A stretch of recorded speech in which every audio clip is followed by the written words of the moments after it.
चलिए आइए दोस्तों, अब हम यहाँ पे कैश फ्लो स्टेटमेंट आपका चैप्टर का आईसीएम मॉड्यूल हम स्टार्ट कर रहे थे, ठीक है। और इसमें काफ़ी सारे इलस्ट्रेशन हमने देख लिए। इलस्ट्रेशन 1 to 8 तक हमने कंप्लीट कर लिया है।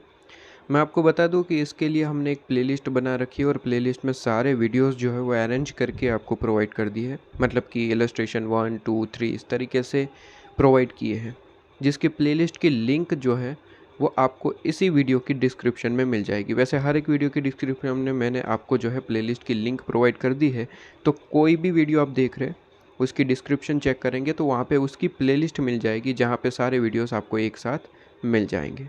क्या बात समझ में आ रही है? ठीक है, तो सारे वीडियोस आपको मिल जाएंगे। इस वीडियोस के अंदर हम यहाँ पे क्या करने वाले, इस वीडियो में हम इलस्ट्रेशन नंबर 9 कंप्लीट करने वाले हैं।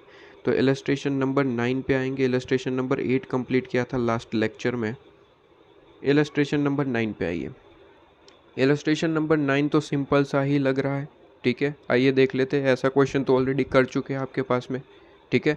इलस्ट्रेशन का ही ऐसा सेम क्वेश्चन आपको देखने को मिला था, ठीक है। कोई दिक्कत नहीं है, देख लेते हैं क्या है क्वेश्चन में।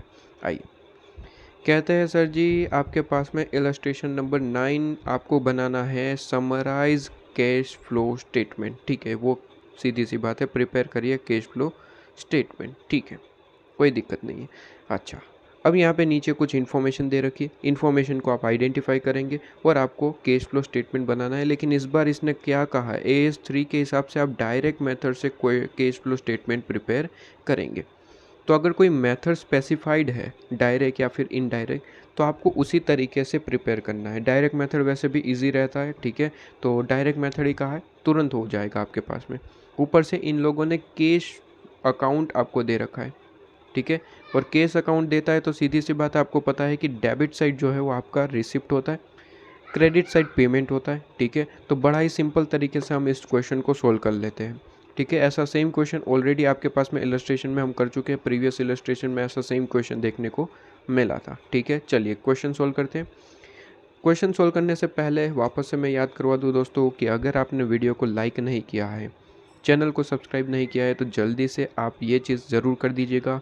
हमें आप मोटिवेशन देंगे, हम वीडियो अपलोड करके आपको मोटिवेशन देंगे। चलिए जी, यहाँ पे स्टार्ट करते हैं। आपके पास में इलस्ट्रेशन नंबर 9 कहते हैं कैश फ्लो अकाउंट में आपको जो है कैश अकाउंट में ओपनिंग बैलेंस दे रखी है।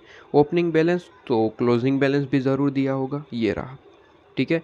आपको पता है सर जी, अब हम काफ़ी सारे इलस्ट्रेशन कर चुके हैं और मैं आपको सारी चीज़ें एक्सप्लेन कर चुका हूँ, तो हर बार आपको ना बताना ना पड़े। कहते हैं कि सर जी जो क्लोजिंग अमाउंट आपके पास में होता है, ये आपका कैश फ्लो स्टेटमेंट का आंसर होता है, ठीक है। ये आपके पास में क्या होता है सर, आंसर। और जो ओपनिंग बैलेंस होता है वो तीनों एक्टिविटी का आंसर निकालने के बाद उसे आपको ऐड करना होता है, ठीक है। क्या करना होता है, तीनों एक्टिविटी से जैसे ही आप जो है क्या करेंगे सर, जैसे ही आप जो है तीनों एक्टिविटी का आंसर निकालेंगे, ठीक है, उसमें आप ऐड कर देंगे ये चीज़ को। तो 50 आप जो है ऐड कर देंगे और जैसे ही ये ऐड करेंगे आपका आंसर ये आना चाहिए। ये आपका रूल होता है। अगर केस अकाउंट क्वेश्चन में गिवन है तो तीनों एक्टिविटी का कैलकुलेशन करिए आप। तीनों एक्टिविटी मतलब कि ऑपरेटिंग, इन्वेस्टिंग, फाइनेंसिंग, तीनों एक्टिविटी का कैलकुलेशन करने के बाद तीनों एक्टिविटी से जो भी आंसर आया उसका टोटल लगाइए, उसमें आप 50 ऐड करिए, मतलब कि ओपनिंग बैलेंस ऐड करिए, ठीक है। ओपनिंग बैलेंस ऐड करते ही जो भी आंसर आया ये क्लोजिंग बैलेंस ही आना चाहिए। अगर नहीं आ रहा है आपका ये आंसर, तो आपका क्वेश्चन का जो सॉल्यूशन आपने करा है वो गलत है, ठीक है। आइए हम भी देख लेते हैं कि हमारा सही आ रहा है या फिर नहीं। कहते हैं कि sir issue of the equity share. अच्छा, इशू किया है इक्विटी शेयर्स, बताइए इशू किया है इक्विटी शेयर्स, ये आपके पास में कहाँ जाएगा सर। इक्विटी शेयर से फाइनेंशियल एक्टिविटी है, ठीक है। तो फाइनेंशियल एक्टिविटी है आपके पास में। अच्छा, इस टाइप तो सारी की सारी क्या है सर, रिसिप्ट है। इस साइड क्या है सर, रिसिप्ट है आपके पास में। और इस साइड क्या है सर, पेमेंट है। कैश अकाउंट में यही रूल है, ठीक है। कैश अकाउंट में यही रूल है आपके पास में, ये सारी की सारी रिसिप्ट है। तो सीधी सी बात है सर, सारी की सारी चीज़ें ऐड होगी। रिसिप्ट का मतलब क्या है, केस का आना, तो ये सारी चीज़ें तो ऐड ही होनी है, ये तो हमें पता चल ही गया है सर। अब बस हमें आइडेंटिफाई करना है कौन सी एक्टिविटी में ये चीज़ जाएगी।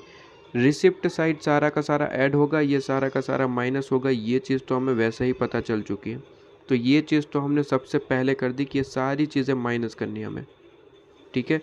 ये सारी चीज़ें माइनस करनी है, ओके। अब हमें सिर्फ और सिर्फ आइडेंटिफाई ये करना है कि कौन सी एक्टिविटी में ये चीज़ जाएगी। सबसे पहले इक्विटी शेयर्स का तो कह दिया फाइनेंशियल। अच्छा, कहता है रिसिप्ट फ्रॉम कस्टमर, कस्टमर तो हमारा ऑपरेटिंग एक्टिविटी का पार्ट है, ऑपरेटिंग एक्टिविटी, ठीक है। इसके बाद फिक्स असेट, फिक्स असेट वगैरह जो चीज़ होती है हमारा इन्वेस्टमेंट कहा जाता है, तो इन्वेस्टमेंट है आपके पास में इन्वेस्टिंग एक्टिविटी, ठीक है। इसके बाद कहता है sir payment to supplier, supplier customer सारे के सारे ऑपरेटिंग एक्टिविटी है, तो ऑपरेटिंग एक्टिविटी में जाके माइनस करेंगे, ठीक है। इसके बाद purchase fix asset, fix asset आपकी जो है क्या है sir investing activity, investing activity, ठीक है। इसके बाद ओवरहेड एक्सपेंस, ओवरहेड है, वेजेस है, सैलरीज है, ये सारी की सारी ऑपरेटिंग एक्टिविटी का पार्ट है, बिजनेस चलाने के लिए ये एक्सपेंस चलते हैं, ठीक है। ये भी आपका वेजेस ऑपरेटिंग एक्टिविटी, ठीक है। इसके बाद कहते हैं सर जी कौन सा है टैक्सेशन, टैक्सेशन वगैरह तो आपके पास में ऑपरेटिंग एक्टिविटी में लास्ट में हम माइनस करते हैं आपके पास में, ठीक है। लेकिन लास्ट में ध्यान रहे सर ऑपरेटिंग एक्टिविटी का ही पार्ट है, लेकिन लास्ट में माइनस करेंगे आपके पास में। डिविडेंड, आपके पास डिविडेंड जो है वो आपके पास में किस पे मिलता है sir, equity shares, preference share वगैरह पे डिविडेंड मिलता है। इक्विटी प्रेफरेंस किसका पार्ट है, फाइनेंशियल, तो ये भी फाइनेंशियल एक्टिविटी का ही पार्ट रहेगा। तो फाइनेंशियल एक्टिविटी आपके पास फाइनेंसिंग एक्टिविटी। आपके पास में कहता है रीपेमेंट ऑफ लोन, लोन का आप पेमेंट कर रहे हैं, ठीक है। लोन वगैरह क्या चीज़ होती है सर, फाइनेंसिंग एक्टिविटी, तो ये फाइनेंसिंग एक्टिविटी में चला जाएगा, ठीक है। और क्लोजिंग बैलेंस तो आपको लास्ट में आंसर आपको दे रखा है, ठीक है, काम खत्म हो चुका है, ठीक है। तो आइए सॉल्यूशन में मैच कर लेते हैं कि क्या हमारा आंसर जो है इसी तरीके से सॉल्व हुआ है, ठीक है। सॉल्यूशन में हम मैच कर लेते हैं यहाँ पे क्या आंसर इसी तरीके से सॉल्व हुआ है या फिर कुछ डिफरेंट है। कहते हैं कि सबसे पहले तो देखिए ओपनिंग बैलेंस दिया है, ओपनिंग बैलेंस को तो लास्ट में ऐड करेंगे, दूसरी एंट्री से स्टार्ट करते हैं। इशू ऑफ इक्विटी शेयर 300 मैंने कहा था ऐड कर दो फाइनेंशियल में, तो फाइनेंशियल में क्या ऐड किया है आपके पास में, ये रहा फाइनेंसिंग एक्टिविटी है, यहाँ पे 300 ऐड करने के लिए बोला था, हाँ जी 300 ऐड किया है, ठीक है। इसके बाद कहते हैं कि सर रिसिप्ट फ्रॉम कस्टमर मैंने कहा था ऑपरेटिंग में जाके ऐड कर दो 2800, ये रहा आपके पास में 2800 ऐड किया, ठीक। इसके बाद कहता है कि फिक्स असेट 100 रुपीज़ आपके पास में, मतलब कि हाँ ये 1 लाख रुपीज़ है, ठीक है, 1000 में आपको अमाउंट दे रखा है, ये तो हम बोल रहे हैं 100, ठीक है। इन्वेस्टिंग एक्टिविटी में आपको 100 ऐड करने के लिए बोला था, क्या किया है, आंसर इज यस, ये रहा। इसके बाद कहता है सर पेमेंट साइड, रिसिप्ट और नहीं था ना, हाँ रिसिप्ट और कुछ नहीं है, पेमेंट साइड आ जाइए आप, ठीक है। पेमेंट साइड में कहता है कि sir the payment to supplier, payment to supplier हमने कहा था ऑपरेटिंग में जाके 2000 माइनस कर देना, क्या किया है, आंसर इज यस। इसके बाद कहता है fix asset, fix asset investment का पार्ट होता है, तो इन्वेस्टिंग एक्टिविटी में जाइए और वहाँ पे 200 माइनस करिए, ये रहा 200 माइनस, ठीक है। इसके बाद अदर आपके पास में जो एक्सपेंस होता है ओवरहेड वगैरह, ठीक है, तो ये सारी चीज़ें ऑपरेटिंग एक्टिविटी का पार्ट है, ऑपरेटिंग एक्टिविटी में जाके माइनस करना था, तो ठीक है। तो ये रही आपकी ऑपरेटिंग एक्टिविटी जहाँ पे हमने 200 को माइनस किया है, ठीक है।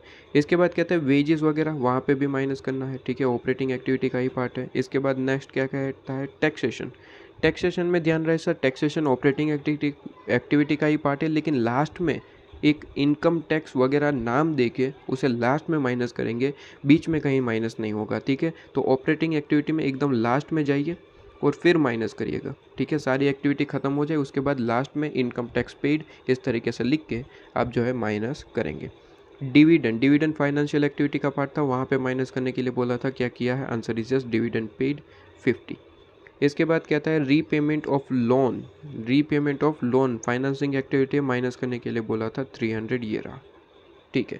अब मैंने क्या कहा था सर आपके पास में जैसे ही सारी के सारी एक्टिविटीज़, तीनों एक्टिविटीज़ का आप आंसर निकाल लिए, ठीक है, तीनों एक्टिविटीज़ का ये आपने आंसर निकाला।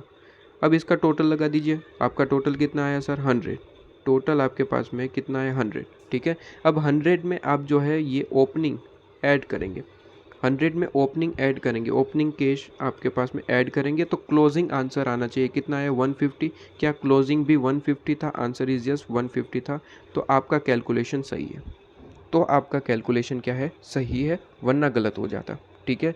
चलिए, तो ये चीज़ तो आपके पास में ऑलरेडी जो इलस्ट्रेशन मैं आपको प्रीवियसली करवा चुका हूँ, ये वही इलस्ट्रेशन है, ठीक है, इसमें कोई नया चेंजेस नहीं था।